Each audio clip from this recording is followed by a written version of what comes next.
আজকে আপনাদের দেখাবো সব ভর্তার আইটেম। হ্যালো এভরিওয়ান, আসসালামু আলাইকুম। চলে আসলাম চাপা শুটকির ভর্তা নিয়ে, সাথে ছিল ফেসা শুটকি, এখানে ছিল মিষ্টি কুমড়া, আর আমি এখন এইগুলো ভেজে নিচ্ছিলাম, মরিচগুলা। তো মরিচ ভাজা হয়ে গেলে আমি এখানে ভেজে নিব। মরিচগুলো কিন্তু অনেক ভালোভাবেই ভাজতে হবে যাতে একটু কালারটা হয়। তারপরে আমি আলু সিদ্ধ করে রাখছিলাম, সেই আলুগুলোকে এখন ওই মরিচ ভাজার তেলেই হালকা তেলে ভেজে নিব, ভালোভাবে ভেজে নেব যাতে আলুর গায়ে কোনো পানি না থাকে। এই গুঁড়ি আলুটা কিন্তু শিলে বেটে ভর্তা বানাতে হয়, আর শিলে বাটা ভর্তাটা কিন্তু অনেক মজা হয়। এখানে চাপা শুটকিগুলা লাল মরিচ দিয়ে সিদ্ধ করে নিয়েছিলাম, তারপরে এটাকে শিলে বাটা হবে। আর এই শুটকির ভর্তা, চাপার ভর্তা কে কে পছন্দ করেন অবশ্যই কিন্তু কমেন্টে জানাতে ভুলবেন না। আজকে কোনো তরকারি খেতে ইচ্ছা করতেছিল না, তো ভাবলাম যে শুটকির ভর্তা বানানো যাক, শুটকির ভর্তা দিয়ে ভাত খেতে ভালো লাগবে। আর এখানে অনেকগুলো ডিম সিদ্ধ করে নিয়েছিলাম ডিম ভুনা করার জন্য। তারপরে আমার রান্না শেষ করে আমি চলে আসলাম শরবত বানানোর জন্য। আজকে বানাবো বড়লোকি শরবত, তো ভিডিওটা দেখতে থাকুন। এখানে আমি ঠান্ডা পানি নিচ্ছিলাম ফিল্টার থেকে।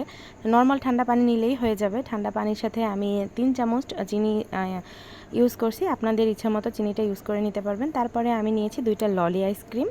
তো এই ললি আইসক্রিমটা দিয়েই আজকে আমি শরবতটা বানাবো, বড়লোকি শরবত। এই শরবতটা খেতে কিন্তু ভালোই লাগে, বাসায় আপনারা ট্রাই করে দেখতে পারেন। আমার কাছে তো খুবই ভালো লাগে, একটু বরফ বরফ থাকে গালে পরে, বেশ ভালোই লাগে। তো এখানে আমরা শরবতের আইটেমগুলো এখানে রেখে দিয়েছি। তো শরবত দিয়েই আজকে ইফতারটা করবো, কোনো প্রকার ভাজা পোড়া আজকে করা হয় নাই।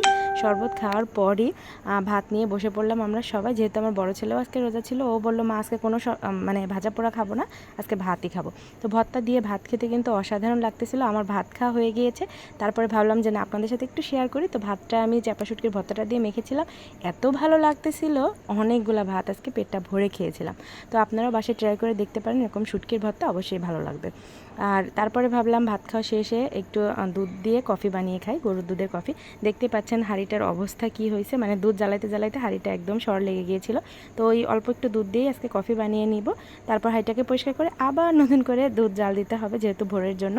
আর কফিটা খাচ্ছিলাম অনেক মজা করে। আল্লাহ হাফেজ।